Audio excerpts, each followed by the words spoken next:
Uh, Good afternoon. I'm Philip Stevens from the Financial Times and the moderator for this panel. And as you can hear, I'm losing my voice. There have just been too many great conversations that I've insisted on being involved in the last few days, but I hope it'll last for the next hour. As you all know, because you've participated, there really have been some fascinating discussions, panels over the last 2 days, 3 days. But of course, looking at the panel here, it's obvious that this is going to be the best. Not that I'm competitive or anything like that. But first and most importantly, I want to offer the FT's thanks to Evo and the Council for inviting us to be a media partner in this great event. It's been fabulous. I think we've been, I certainly have been educated, enlightened, and we've been showered with true Chicago hospitality. And I want to give a special thanks too to Anna Rummick and the Global Cities team at the Council, who first of all devised a great program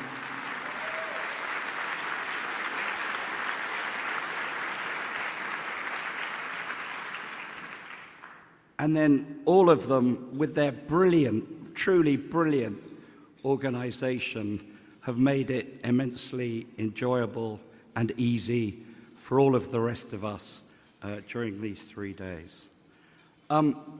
So on to our last panel, and it's Global Cities and Climate Change. And I think there's a nice symmetry here with the opening discussion at this year's conference.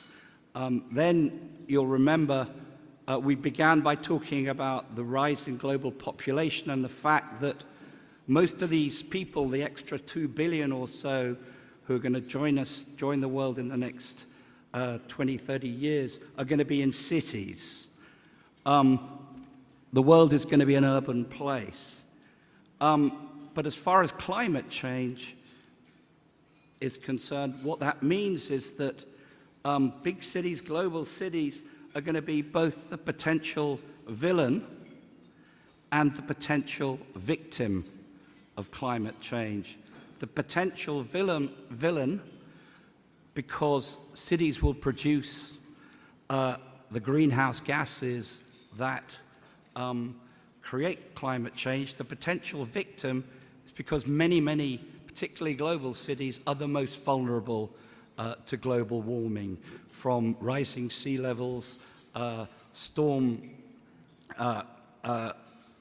storms, but also because of the fact that cities get hotter faster than most of the rest of the planet. So, if we, as a world, are going to solve warming, then cities are going to be front and center of that story, the story of mitigating climate change, improving resilience, and keeping the rise in global temperatures to 2 degrees or so. But of course, this means there are lots of opportunities as well as potential threats, and I'm sure we'll hear about those opportunities today. And I'm going to start with a question for each of the panelists. I'll introduce them as they speak, and then hopefully, after a bit of discussion on the panel, we're going to open it up quite quickly because I want to hear, everyone I think wants to hear what you, experts, in many of you in your own rights, have to say. But I'm going to start by asking Connie Hedegaard, who has had a long and distinguished career in climate change diplomacy, if we call it that, as the EU Commissioner for Climate Change.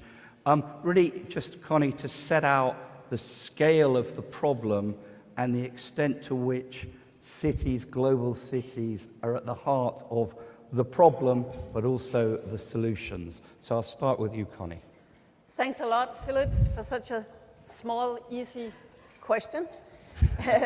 The scale is quite big, but one could say now in Paris last year, all the countries decided that we have to become low-carbon societies by the middle of this century. To do a deal like that, as you say, takes a lot of effort, but it doesn't in itself change anything. So now the whole thing is, are we really changing our habits, changing policies? Are we really changing the way we create our growth? And let there be no doubt, we will need more and more growth in years to come. So how do we create that growth? How do we get more output with less input? In my view, there's no doubt also because of the statistics that you mentioned, this cannot be done without the global cities taking the lead. But let me put up one maybe a bit heretic remark also.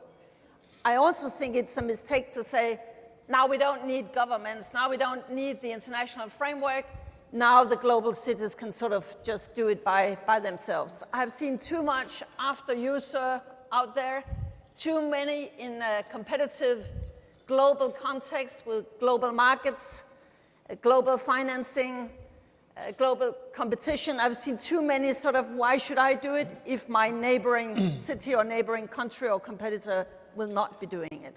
So I think that we need the whole food chain, so to speak, from now the international framework to the national targets, directives, standards, where do we go, what are the tools, to then the cities actually acting. And I think there is one thing that is so challenging for all of us here. We have cross-cutting challenges. Climate is about security. It's about energy systems. It's about our resources. It's about our growth. It's about transport. It's about agriculture. It's about everything. It's about planning, as we will hear more about. But the way we have structured our cities, our administrations, our scientific communities, our whatever, is very much in silos. And the international community is extremely bad at working cross-cutting. It's simply not organized for that. The same I would say about national governments. It's not very easy really to be cross-cutting. But I think there the global cities have the potential of showing a good example of building down the silos and really go cross-cutting. And one more thing, also taking care that all the decisions taken today, all the investments taken today, decided today, that will include, that will take in a new way of economy, thinking life cycle, thinking long-term cost, not only what it costs today. So that's a new economic model, and I think that a much more integrated approach there, thinking not just energy, but energy and water and waste and infrastructure, to really do that in a comprehensive way and with a long-term perspective. If only we started to do that consistently in the global cities, we would have set a really important standard for others to follow. That's great. Some really important points to hold on to there, that of course we need the international framework. Governments can't abdicate responsibilities, but in cities you have the opportunity to take the sort of holistic perspective and do something. So there are points I'm sure we'll come back to and hold on to. I'm going to turn to Thai-Ker, who is currently a senior director at RSP Architects, but is really best known as I think the father of city planning in Singapore, where he served for decades as the chief planner for the Singapore government.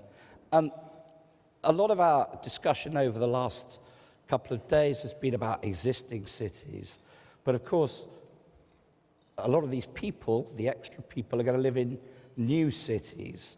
So I think one of the questions is, how are we going to design cities, new cities, that, if you like, answer the questions, some of which have been raised by Connie, you know, the problems of urban sprawl, the problems of transport, the problems of resilience as well. And how are we going to refit some of the old cities? So how much of this is the planner's responsibility as opposed to the city mayor's responsibility or the government's responsibility? Thank you, Philip. I would say this. First of all, we must be prepared that it's impossible to stop the population growth of a city. How do I prove that to you? In China, they have this hukou system. That means you are registered where you are supposed to be and you are supposed to stay there. And despite that, Shanghai is now having a population of like 25, 26 million. Beijing is about 21 million. So despite the hukou arrangement, people would migrate to where jobs are being offered. And even in Singapore, in this tiny place, about 4 or 5 years ago, we had an economic growth rate of 14.7% in 1 year. And that created a huge amount of immigration to Singapore and created unhappiness among Singaporeans, despite the fact they are much richer in their pockets. So this is one issue that we have to face, and then we have to tackle the urban problem with that premise behind us. Maybe the feeling of that is more acute in Asia than in America, but Asia, for your information, has 60% of the world population. So if we were to solve the global environmental issue, global warming issue, we need to pay attention to Asia. So this is the first point I want to say.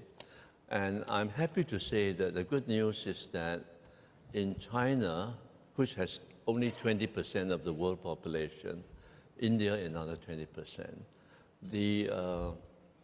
the last couple of years, they decided to have a policy to tackle small and medium cities. As distinct in the past, for the past maybe half a century, the focus was mainly on large cities, and that accounts partly for the huge mega policy in China. So, and I'm really very hopeful that if this policy, if it's implemented successfully, it will help to retain population with good jobs and good environment in a smaller and medium-sized city and reduce the unlimited growth of the megacities. In fact, China also wants to pay attention to urban-rural relationship. And so this is a healthy sign, and I do quite a bit of work in China. So I'm just trying to share the good news with all of you, and I'm hoping that after they announce this policy, they will do something serious about it. But I would like to say that the third point I want to say is that because this is the kind of problem I encounter very often, and that is, I hear very often, and that is, with the rapid change of the world, how can anybody make a long-term plan for a city? Now, I don't agree with that because the fundamental needs of a city, the human need of a city, doesn't change that fast. We still have to get married. We still have to have a job. We still have to get educated. We still want to go to a romantic place. We still want to be able to move around the city very fast. So in other words, don't ever use the rapid change of the society as a reason for not thinking through the fundamental issues of urban city development. And I'm happy to say that in my 24 years in Singapore, between 1969 and 1992, I actually turn Singapore into an urban laboratory and try to learn how to put a city together. And this is my conclusion is that don't allow the rapid change of the world as an excuse for not doing good plan. Now, the final point I want to say is that for us to solve the pollution problem, the global warming problem in the world, I feel that starting with the city is a good starting point. And there are three major conditions which I felt that we did enjoy in Singapore, but it's very hard to come by. And I'm just explaining to you what my fear is that the hurdle to solve the global warming problem is very high, very, very high, but we still have to know what are the hurdles and try to make the change. The first hurdle is to have a political environment that's conducive to good planning. Now, that's difficult because in Singapore is quite an exception. In many cities, you have the central city, you have counties, you have boroughs and towns and so on. And if they happen to be held by different political parties, they don't talk to each other. And that is the first, I would say, hurdle that's very, very hard to overcome. There are many other hurdles. Yeah. I will not elaborate. So this is a condition that's very necessary, particularly in the last couple of days. I keep hearing people saying that whatever plan we make, it must be long-term plan and it must be holistic. I totally agree with that. But how do you make long-term plan and holistic plan over a big area? You must have a conducive political environment. It's very difficult to do. And my approach to that is that despite the fact this is very difficult to do, it's a reality that's very difficult to overcome. I think as planners, we still have to try our best to try to create good plans and then hopefully allow the unfavorable political environment to discount the effectiveness of a plan. But at least don't use an unfavorable political environment as another excuse for not creating good plan. So this is first criterion that we must think about. The second criterion, which I touched on earlier, is that planners must sharpen our skills to learn how to put a city together. To borrow Le Corbusier's words, he used to say that architecture, a building is a machine for living. In fact, I totally agree with that. Faster? Yeah. I just want to move on just a little bit. Yeah. Okay, I just... yeah. And I believe that a city is also a machine for living. And one of the reasons that people like Singapore is because when you go there, things work.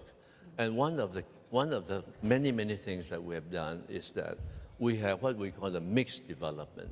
So you don't have to go very far in our city to meet your daily needs, and therefore you cut down traffic, you cut down the time wasted on the roads, and of course reduce the energy consumption. So we must learn the skill of putting a city together, and that tends to be not emphasized enough. I think we tend to emphasize visions, wishes, and so on. Not enough emphasis on skill of putting a city together. And finally, if we have the skill and a good political environment to put a good urban plan together, I think it should be supplemented by good policies, legislation, and rules to bring in the kind of socio-economic consideration to make this hardware, this urban environment more workable.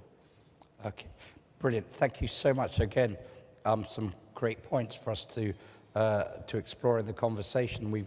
The most important thing, the political environment, the right political framework, but also the planning skills, and then from those hardware points into the software of the social and economic design of the cities. We're going to turn, if you like, now to a practitioner, a mayor who Boris Palmer, who's the mayor of Tübingen, who's a Green politician, I believe, has been interested in green politics for a long time. I suppose my question for you is, one, in the point that Connie raised about the various sort of hierarchies of decision-making in these issues, international, national, and city, civic, where do you think, how much can cities do on their own? How much can they act as lobbyist pressure points to shift national governments? And what do you need from national governments? I mean, I was talking to another mayor before coming out to Chicago who said, we can't really do anything until we get a carbon tax. So until the international and national set frameworks for us to operate. But I'm sure things can be done at city level as well. Well, I listened this morning and I learned that the job of a mayor is to get the waste out of the city. So I shouldn't really go to the world level. But what I do think is that in the cities we have that chance to take holistic approaches, and that mayors are crucial to that. And the reason being that we are close to the people. So we can talk to the people, we can bring them together, and we can start movements where state delegates might do negotiations for 20 years or so, like it was in Kyoto. The Kyoto process really didn't work, but still, many cities started doing something about it. And I think that is possible. It's still possible. That doesn't make your achievements less worthy. Of course, we need global progress, but we can do something on the local level. So let me give you some examples about that. First, raising awareness. Now, I do realize that I'm the only one to wear such a blue suit here in this room. And you know what? If you wear such a blue suit in your city, being the mayor, everybody talks about that. And I did that for a few weeks, and people thought, now he's going crazy, what's that? So I explained that a little bit later on, because that's my Blue Planet suit. It's the climate protection suit, and we started a campaign that's called Tübingen Goes Blue. And we did a survey that shows that 90% of my citizens know what Tübingen Goes Blue means, and 30% of my citizens said, I have taken part in that campaign one way or the other. So we've given opportunities to people to do something to reduce their personal carbon footprint. And I give you some numbers, what you can achieve on the local level. I've been in office now for 10 years, so I asked my climate protection officer to give me some numbers to bring them to you. Now, we have increased investment in bike lanes tenfold. We have increased public ridership of buses and trains by 25% in those 10 years.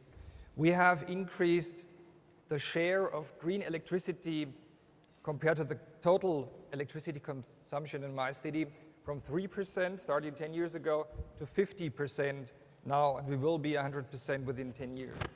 And that is why we have, the reason why we can do that is that we have a locally owned power utility. So, of course, it depends very much on where you are. Some cities have more power, some mayors have more power, some have less, but you have to use the powers you have. We have seen an increase in the number of jobs by 20%. That's not much compared to Singapore, I understand, but for German standards, that's a lot.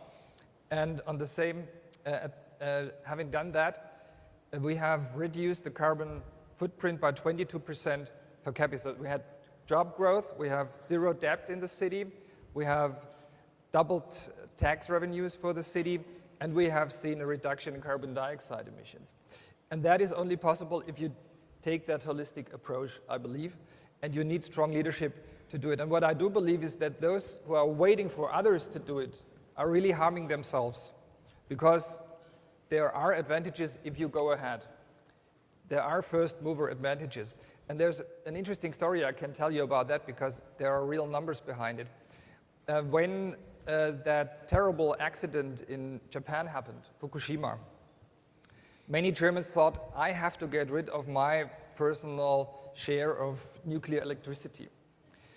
We started with our green electricity program 5 years before, and therefore the local power utility had an offer in the market. Everybody knew there is a green electricity offer in the market, and within 3 months, 4,000 people, we had reached like 4,000 within 5 years, and in the next 3 months, 4,000 people switched to that green electricity.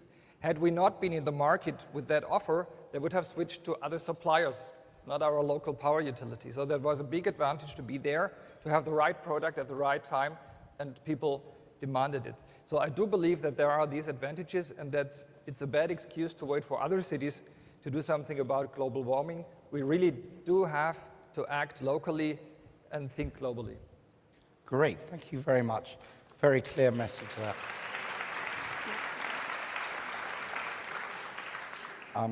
Bottom up as much as top down. But of course, this isn't just about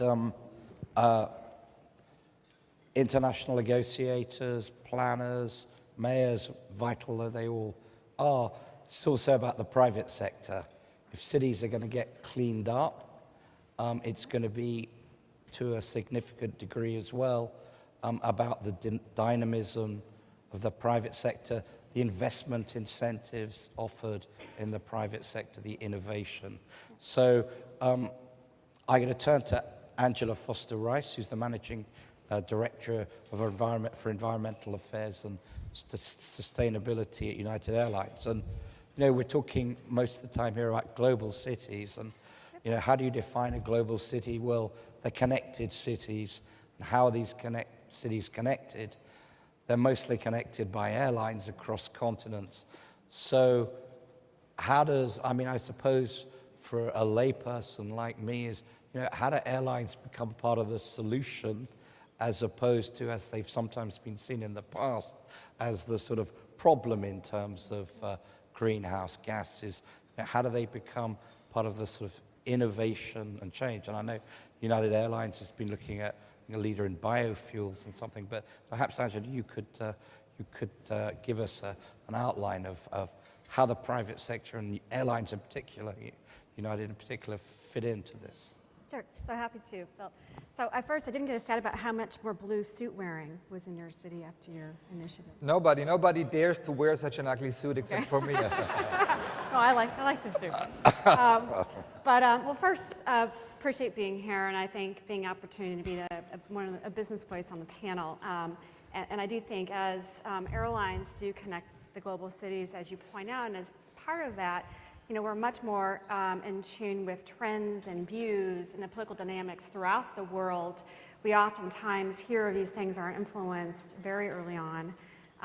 And like most global cities, we are connected with the economic fabric throughout the world. And so we share that in common. You know, just to speak on your point specifically, yes, we as airlines are very in tune with the issue of CO2 emissions, and while we are 2% of the emissions worldwide, for the airline industry being that, it's been a big focus for a number of years. So I can speak to United's experience. Just since 1994, we've increased our fuel efficiency by 34%, which I think is pretty impressive, and put in some pretty leading carbon strategies. One of the biggest ones is on biofuels. So we're the first U.S. carrier to do a test flight in biofuels, first to do a commercial flight, first to do an investment in a biofuels company, $30 million investment in Fulcrum Bioenergy last year, and are looking to co-develop biorefineries. And then also this year, the first U.S. carrier to start commercial scale levels of biofuels in our flights out of LA. So it's something we're very serious about. So how do global cities fit in with that? We share a concern, we share a need to innovate. We look to cities in a number of ways. One is to help us in our innovation as other industries, not just airlines do, to partner with cities and think about the ideas that we can bring forth. How might cities partner with us to further innovate? And then also with cities being able to have that bird's eye view that I can't have and others can't have to bring together the different resources that a city has to try to solve the problems. And I think in the city of Chicago is a great example of that, starting with the climate change plan in 2008 that has had tremendous success in building efficiency and education and helping in a whole slew of ways to bring together our resources and talk about how to innovate. So I think we share a lot of the similar issues and concerns that global cities do, the same interest in innovating. We need these economies to be successful, and cities can they can be a pace setter and really get ahead and be part of the solution and be offering innovation across the world. They can be there to offer, to export our services, to have a clean energy hub like we've been working on in the city of Chicago, and I'm proud to say we're part of that. You can be in the middle, or if you don't choose to be part of this carbon-constrained society and get ahead of it, you can find yourself behind and become less relevant as a city and as an economy. So I think that we share that as part of the business community. We're very much intertwined. Okay, thank you very much. The private sector is a central part of the solution. Connie, I noticed that you wanted to come in on a point. It was just on one of the points that the mayor made, because I think that now it was mentioned also with the global carbon price, and we all know it will take a long time before we get to that, although China is introducing a national price on carbon next year, so, I mean, it's growing. And that we will need this reform price externalities, put a price on pollution, put a price on waste, all these things. We can come a long way with economic tools, obviously. But I think that there is one aspect that national governments are too afraid of really talking about, and that is the behavior. Awareness, you mentioned the awareness, but another side of that is also the behavior. I would not like to live in a society where this huge transformation had to be done only through politics. I mean, we have to have strong politics, obviously, but it also has to come from citizens who see sort of the attractiveness in doing things differently. And I think that that is what the global cities can do. Show how creative spaces you can make, that there are some co-benefits, the benefits of cleaner air, of smoother transportation, of less congestion. I mean, really to show it on the ground that this low-carbon society is not about you must not do that, you cannot do that, and it's all gray and dark, that there is a positive vision shown that people want to be part of. And I think there the cities have a huge potential because they are close to the citizens in communicating and showing these examples. I wanted perhaps to come to this because what you, in my home city, London, what you see now is a growing, if you like, grassroots sort of rebellion against not so much about CO2 emissions, but the things that come with CO2 emissions, nitrogen dioxide emissions, which are polluting, and people are saying, look, we don't want to live with these dangerous particles in the air affecting our children. So I suppose I was going to ask Boris, that, how do you can harness the two things? It's not just about meeting some abstract target for climate change and about something that may happen in 50 years' time. It's about cleaner air for you and your children today. That's part of the story, isn't it?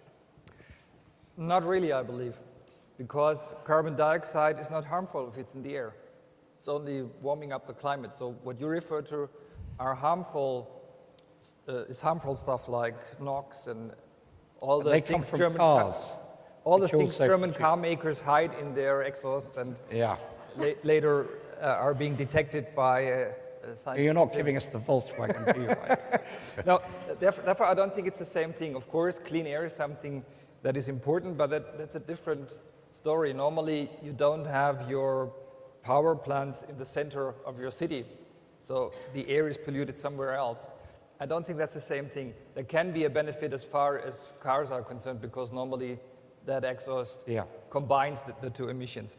But I think both is important. So I don't want the governments to do without carbon taxes. I'm strongly supporting carbon taxes because that will help us. It will help us, it will change a lot.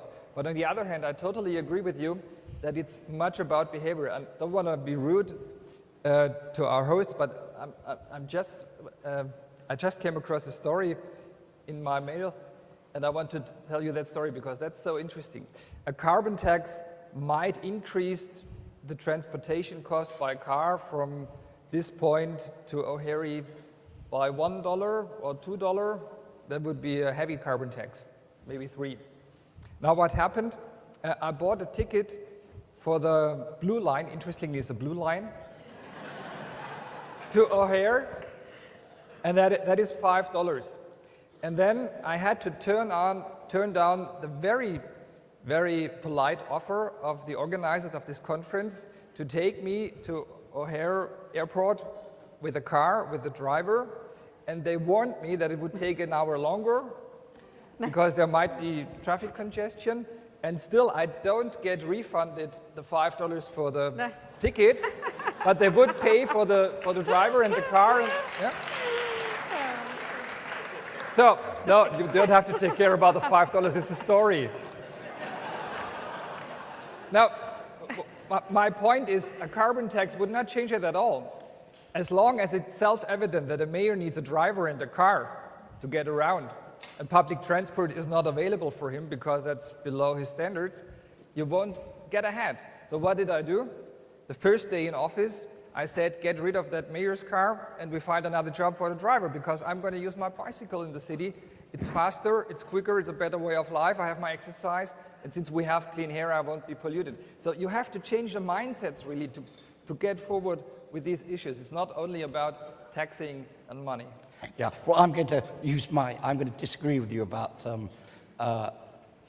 climate change and carbon dioxide and nitrogen dioxide, because if you come to London, you'll see what's going to happen, I believe, in London, is that the internal combustion engine within 15, 20 years is going to be banned, it'll be banned because of the nitrous dioxide.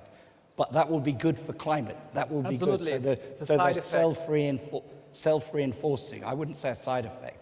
I was trying to say that they're self-reinforcing trends. But anyway, I'd like to open it up to all the experts and sitting here, all the people who've participated in these discussions. And what we'll do is to take perhaps 2 or 3 comments, questions in a cluster and then come back to the panel. If you could, when addressing us, just say briefly who you are and keep it pretty short and sharp. We've got some roving microphones. So who would like to open up with the questions? Lady over here. Thank you very much. Orla McBreen, Irish Consul General. We've heard a lot of comments about major cities, wealthiest cities, some of the well-known cities.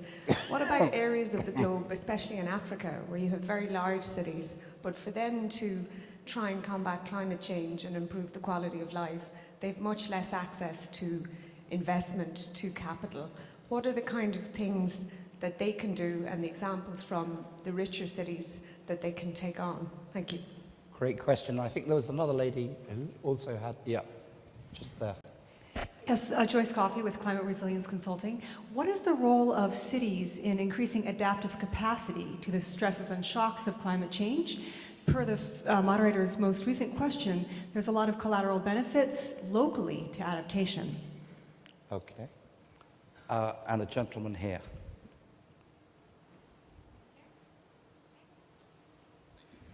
Joel Friedman. Nuclear is part of the solution or ought to be out. I think Germany has ended nuclear. China's going full speed ahead on nuclear. In Illinois, our utility that runs the nuclear is threatened to close their plants. So is nuclear a plus in this, or should it be gotten rid of? Okay, 3 great questions. One about how does the poorest South learn, and how does the richer, if you like, north help the poorer cities and the poorer south? Second, about adaptation, and the third about nuclear. Who'd like to pick up? If I start with the first question, specifically Africa was mentioned, and the big cities there, what to do. In the global south, 80% of the buildings that we will have there by 2050 has not been built yet. 80% of the buildings we will have by 2050 in the OECD countries are already built. So 80% of the buildings for 2050 in, for instance, Africa will not be built yet. It goes without saying that we need to have much more thought through alternative ways of financing the added cost in getting the transition right in the most vulnerable and in the poorest countries. Actually, that's also what the Paris deal and things like that is all about. How can you go in and make it more attractive for investors to go in markets where they normally would not go in? So that's what the international climate financing, for instance, is also about. That has been a huge ideological discussion for really many years, as if public support and ODA was better than private money. But it goes without saying that you cannot make this transition globally without private investments starting to go to these markets. And to help that, to speed that forward, you have to have maybe 10% additional cost to come through international climate financing in some of the most vulnerable and poorest countries. So that's where the international society really has an interest, but also has a job to do and a responsibility to live up to. If I could just say one thing about this nuclear thing, and then maybe we'll have some discussion up here, I guess, because I think that nuclear will have to be part of the energy mix, for instance, in China. I mean, we will have the whole range of technologies needed in order to get to the low carbon societies where we need to be by 2050 with the speed and the scale that we need.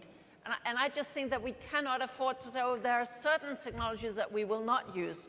In Europe, the energy mix is up to the individual states. Some of them have decided, Germany has decided to go out. My country, Denmark, never had nuclear. But for instance, in Britain, they have decided to move on with nuclear. There's just one thing to observe there. Some people tend to believe that that is the cheap solution. No. Hinkley Point, a new nuclear power plant being built or constructed or soon to be constructed in UK, it has, in order to be built and be profitable, the European Commission in Brussels had to guarantee that it could give state aid support for 35 years, the double of the current energy tariff. I mean, that's not exactly a cheap solution, but I guess that in China and elsewhere, you would need nuclear also in order to get the things done fast enough and to get the energy that you need fast enough and not to go more into coal. Thai-Ker, is there something on the, I think it was a very good statistic about the new cities of Africa. What does planning must be absolutely key to these new cities. How do we transfer the sort of planning expertise and knowledge that you've developed in Singapore to poorer countries in Africa and elsewhere, and the mix of, as Connie said, private and public sector?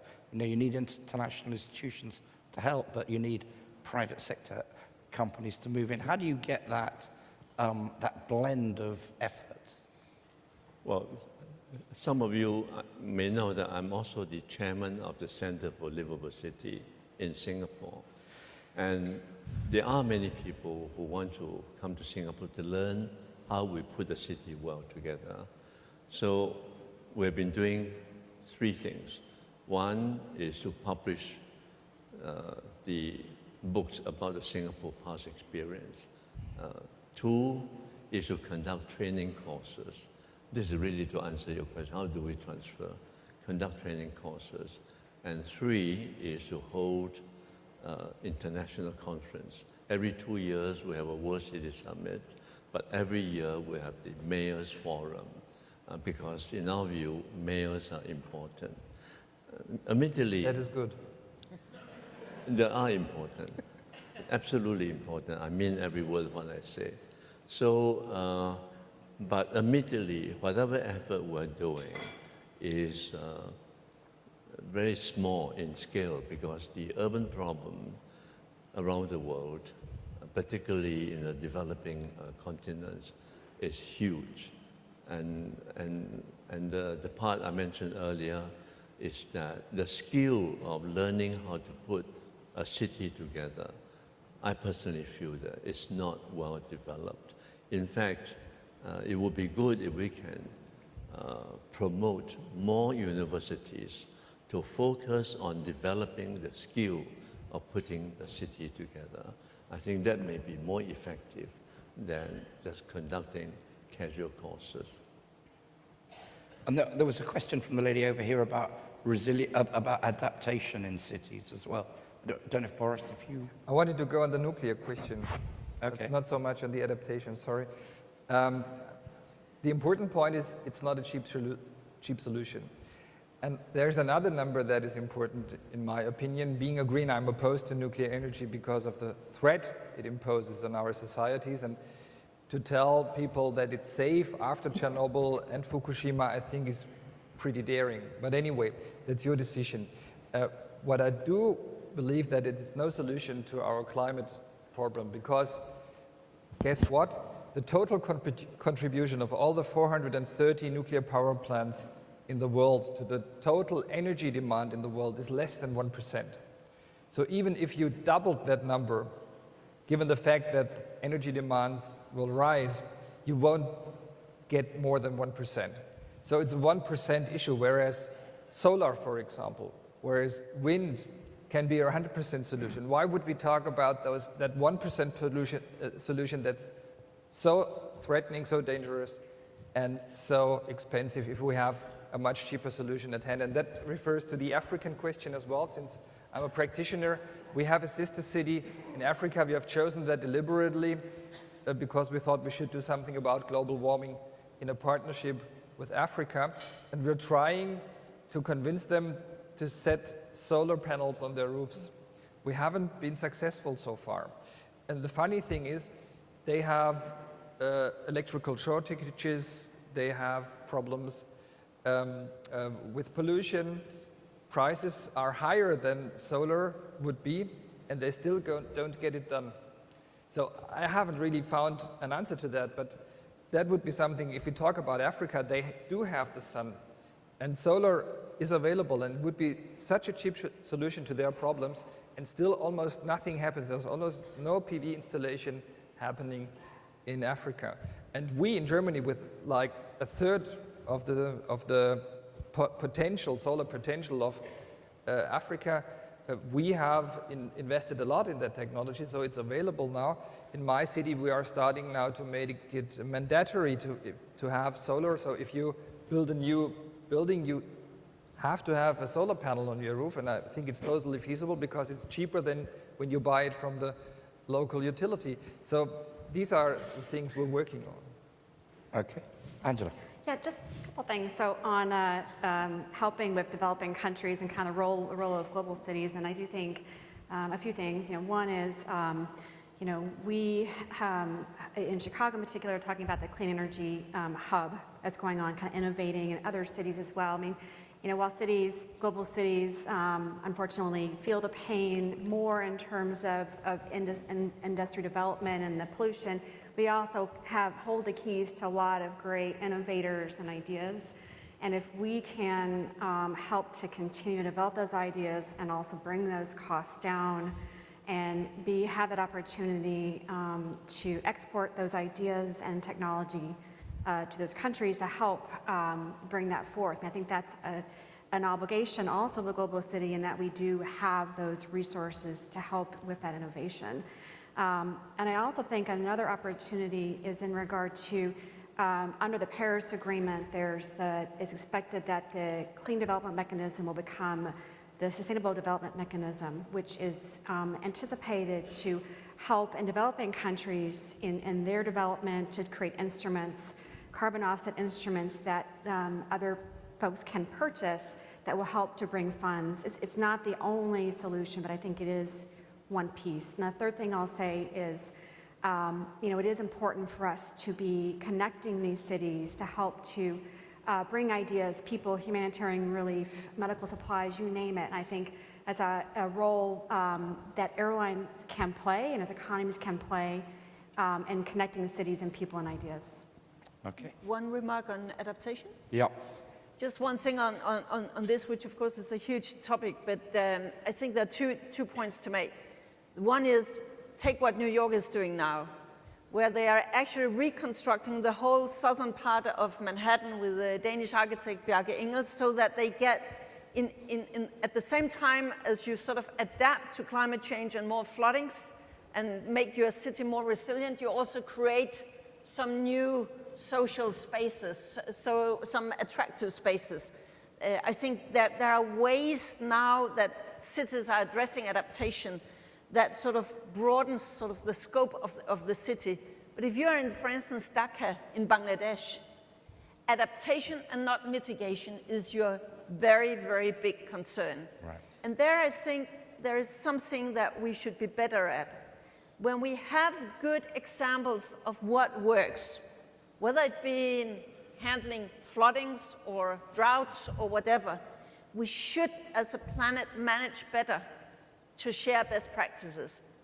And I think that C40 and others are doing quite a good job there, but it should be possible faster to get the best practices out to those who really need them when they need them. And there I think there is this time lapse sometimes that you come to a country, they are looking for solutions, and they do not know that the neighboring country or the neighboring big city already have some very good practices. So we should really work on how to have dissemination of best practices much faster out where we need them, and also in the investors community, so that it's best practices being applied and not sort of something that was good 10 years ago. Okay, let's take some more thoughts from the floor. Right at the back there, there's someone waving. I can't see who you are, but yeah. Ron Nazer from DePaul University. I'd like to ask a question about language. Connie mentioned about COP21, and this is primarily for Leo Thai-Ker, but also for Boris.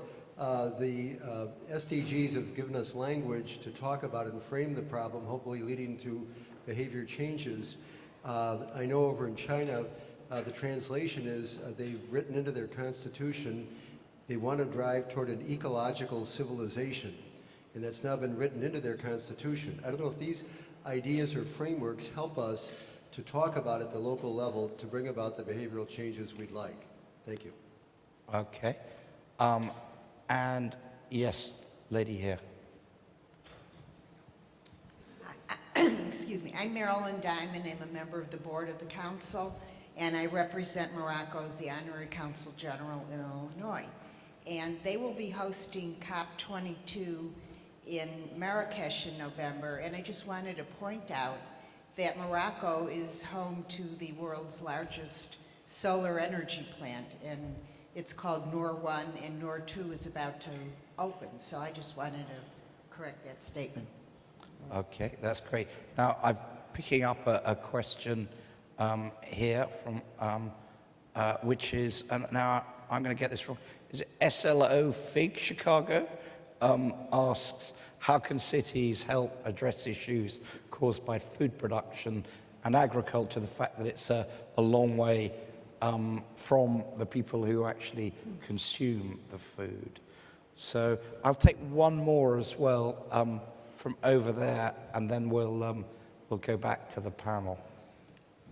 Okay, hi, my name's Rob McManamy. I'm with Built Worlds. It's a blog that covers design and construction and real estate basically all over the world. But my question is looking at coming back, since we're in Chicago, and coming back to kind of the all politics is local idea. Maybe the question is directed toward United Airlines, but others can pick up on it. The private sector wants to be part of the solution, but in the past, whether it's villages or towns, so much of it, you could argue, has been public-private dereliction of duty to where businesses for tax breaks move from town to town and never pay those taxes, or even move offshore. So I guess I'm thinking if we need this public-private commitment from both sides to move forward with these urgent problems, do we feel like the private sector is ready to pick up that side of it? Are we confident in that? Okay, some great points. Angela, do you want to start Sure. on that one? I'm all the private sector.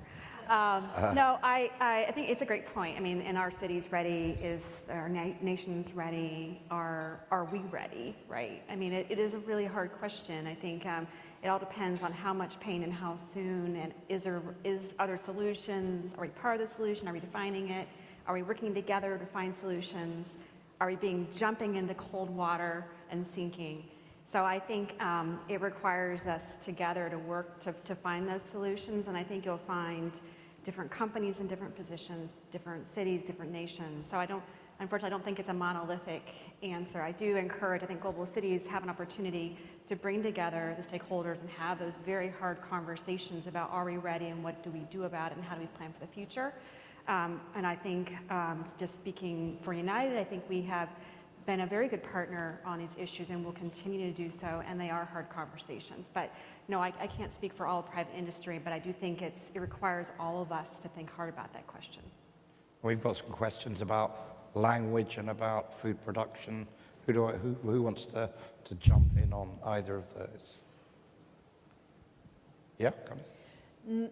I think what the cities can do is, for instance, to address waste. And it sounds very banal, but around 1/3 of all food is wasted in Europe. And I think globally it's around 40%. You will understand that in developing countries, due to lack of infrastructure and things like that, a lot of food is wasted. But it makes no sense that, for instance, in Europe, 1/3 of all produced food is wasted. So I think, again, there it's about habits, it's about behavior, and it's in the end, it's about values. And there I think we can do a lot. I believe that people would like to take a responsibility and do the right thing if they know what the right thing to do is, if it's easy to do it, if it's visible, if there are sort of labels and other stuff that makes it sort of easy to pick the right choice, and if they are not treated as economic idiots, if they really do the right stuff. So again, I think that focusing on waste would be one thing where the cities could really do something. The diet, that would be the next big global topic. I'm sure that it will, and it's something that national politicians, for many good reasons, I used to be one myself, would hate to go into. But I'm sure that we will have to discuss more how we are dealing with the sort of amount of proteins that can be sustainably produced globally. I mean, a question I have, which we haven't discussed here, is the sort of role of technology. We heard in the last session about how Uber and other platforms have changed the way, changed urban transport, or are changing it in a way that's good for the environment, because you get 3 or 4 people getting into a car rather than one. The other technology, of course, and maybe it's for someone on the panel or anyone here who knows, is energy storage. I mean, that's surely going to be the transformative technology in cities. If if it brings electric cars much more quickly into the mix, but also for your solar panels and things, if you can store the energy more effectively. And I just don't know whether does anyone know, how close we are to the breakthrough, or is it by definition we won't know till we get there? We do have that issue in Germany, but you only have to think about that when you reach like 25 to 30% of the total consumption. Before that, it's just getting the electricity into the grid, and the grid can easily take that. You don't need the storage, and storage is extra cost. And of course, there is storage under development. You have more efficient batteries, still a little bit expensive. You have opportunities to do it with gas. So you synthesize gas, and then you reuse that and burn that, and therefore store the electricity in gas, but that's all available. It's not a technological problem. It's a problem of implementation and a cost problem. And therefore, I believe first you have to increase the share of renewable energies in your grid, and when you come to a point where that doesn't really work anymore because you have that excess energy you can't use anymore, then you start thinking about the storage problems, not the other way around. Okay, this is the final round. We've got a gentleman just here. Yeah, I was going to say, yeah. So in the Chicago area at Argonne National Lab, the Department of Energy has funded a battery initiative. It's run by George Crabtree as the director.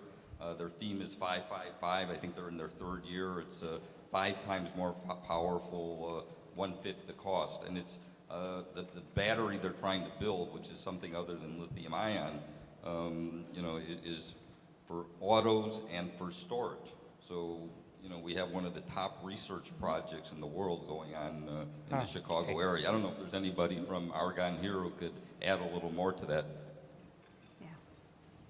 No? Okay, well, let's take a couple more thoughts, questions, comments from any of you. There's a hand over there. Yes, Cecilia Moat with Strategies Insight. You spoke earlier about holistic inclusion in terms of planning, and I'd love to hear more about what that means in terms of the skill sets, because the cities, for me, are also looking to attract business. Thank you for having Angela on the panel. She's both a citizen, showing corporate citizenry, and also she's a consumer. So in order to attract the businesses, how are you using your work in global climate change to say you have a competitive advantage for economic development? And can you also share who are the cities that you think are doing the best job? Okay, we can take one or two more if we've got anyone else. Am I missing anyone? Okay, well, look, we've got about 9 minutes left. Why don't we come back along the panel, but in reverse order, and offer you each a couple of minutes to pick up some of the points, but also to add any points. What have we missed? What's when I walk off the stage, what's one of my colleagues going to say, well, why didn't you talk about this or that? So, okay, so Angela first. Yeah, well, I think it's a great question, and I do think, we as citizens of cities and as businesses, this issue of climate change and how we're going to deal with it is going to impact our economy. It's going to impact the kind of jobs available.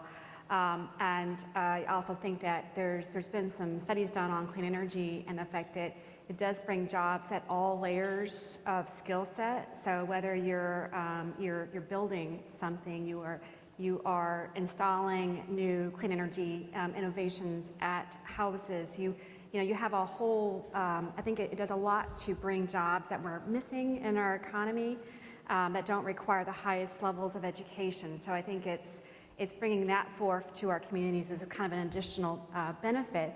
And I do think it's important that if global cities are going to continue to keep their prominence, that they'll need to think about, how do we bring these jobs? How do we attract the right workers, the right brains, the educational institutions, the millennials and others who want to make decisions on their careers that are more based on a social vision.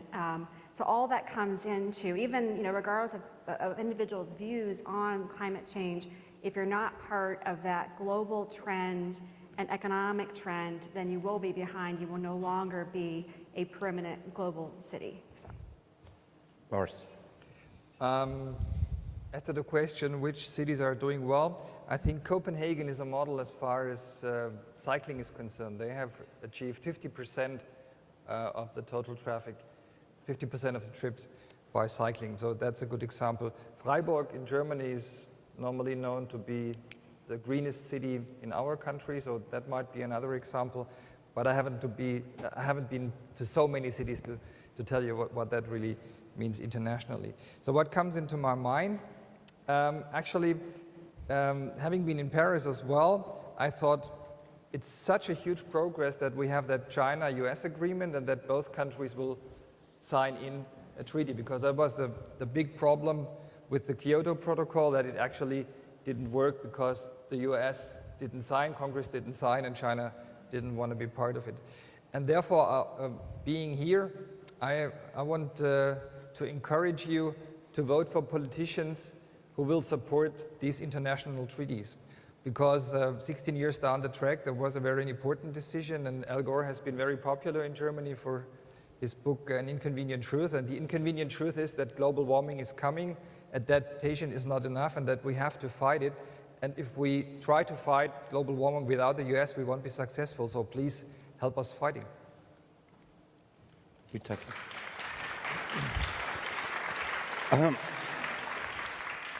Hedegaard, Okay, just add a few words. And the that best is, cities. I mean, I'm speaking from my viewpoint, my bias as a designer and urban planner. I strongly believe that if we create a good plan, that means a good design, we can, well, on a good start to save energy. For example, in Singapore, nowadays we talk about mixed land use, whereas we practiced that a long time ago. So you don't have to travel long distances to buy a keg of soap. You can just walk to the neighborhood shop to do that. So a good design is a good start for saving energy. The second and the last point I want to add is that how do we get citizens to buy in for a green environment? I think it's not simple. It's a political issue, it's an education issue. But if I take Singapore experience, our government had to introduce many unpopular policies. But while there was a push factor to make things happen, there was also a pull factor to make it attractive for the citizen to accept this. Just give you an example. When I first went back to Singapore in 1969, we were at the beginning of pushing squatters into public housing. And the letters to newspaper every day said that we have been living in the squatter area happily for the last 3 generations. Why do you have to push us into high-rise building? Then in 1972, same amount of complaints in the newspaper to say that we have been waiting for 3 years. Why are you not housing us into public housing? So that means we must have a strong pull factor to help the citizen change their mind, because education alone, persuasion alone will make it very difficult. Thank you. Connie, you got 60 seconds. So. Thank you. It was mentioned whether you could have a competitive advantage of really moving here. I think Germany is a very fine example as a state, having created now more jobs in the renewable sector than they used to have in the coal sector. My own country, Denmark, 30 years ago, we had nothing in renewables or green tech or whatever. Today, it's 11% of our total export. So there are some good examples out there that it really pays off. And the whole thing is to make jobs and growth and environment, resource efficiency, and climate go hand in hand. And I have this feeling we are at a crossroad now. Now, the whole world agreed last year with the SDGs and in Paris that we should move towards a low-carbon society. I sometimes have the feeling, that things are going too slow. But on the other hand, I'm sure that we are now in the midst of a paradigm shift. And sometimes when you are in the midst of the transition, you cannot see that that's exactly where you are. And I just think people who are afraid of moving too fast here, what we really need to understand is business as usual also comes with a very high price tag. The moment we really start in all our decision making to understand that, then we can sort of release a lot of investments that can go in the right future-oriented way. And I would then end with agreeing with what our mayor from Germany said. And I know that it's always, you should shut your mouth on foreign territory. But I have witnessed for more than 10 years how difficult it was to put an international framework together on climate and to get the Chinese and the developing big economies into the whole picture. It meant a lot when the US finally, some of us have been waiting for that for a long time, when finally the US came on board. Then we stopped this after you, sir, where China was waiting for the US and the US were waiting for China. Now to start to toy with the idea of renegotiating this thing, I just have to say, don't underestimate what the geostrategic cost would be for the United States if what was agreed in Paris cannot be counted on 1 year after. Then China would really show that they are serious about this, and the United States would stand back as the big loser. Sorry to end. Thank you. No, I think that's a very powerful message to end a superb panel at the end of a great conference. So if we could just thank our speakers, thank the organizers.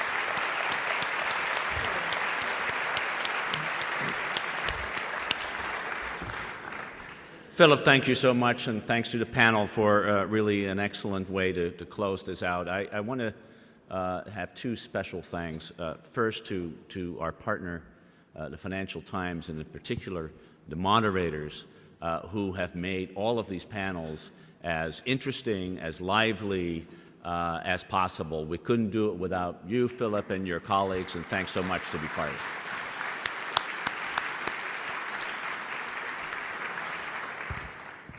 Secondly, it takes a large organization to put something like this together. But just as people are what cities are about, so people are what organizations are about. And it has been the people who, at the Chicago Council on Global Affairs, that have made possible for us to be here for the last 48 hours and seamlessly be able to put this event on you. So I'd like to have you join me in thanking the staff at the Chicago Council for helping us out.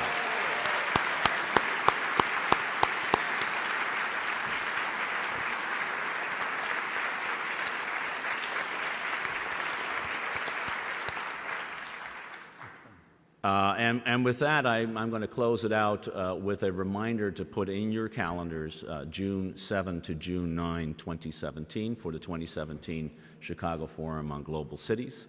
I think, as we have seen in the past 48 hours, there isn't a subject in which cities are not a central player. There may be relationships between cities and national governments and the international system, but in the end, cities is what brings it all together. That's why I think the kinds of conversations we've had here have been so rich.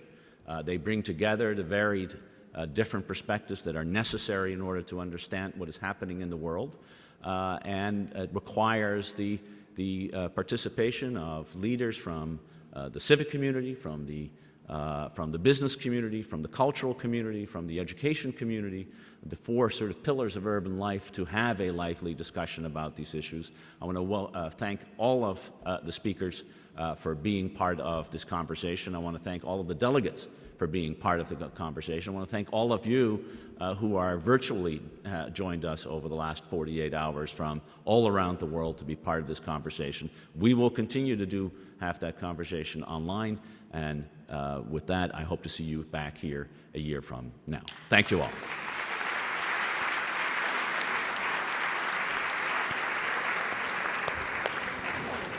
Ladies and gentlemen, if you're returning to the Park Hyatt or the Hyatt Regency, there will be buses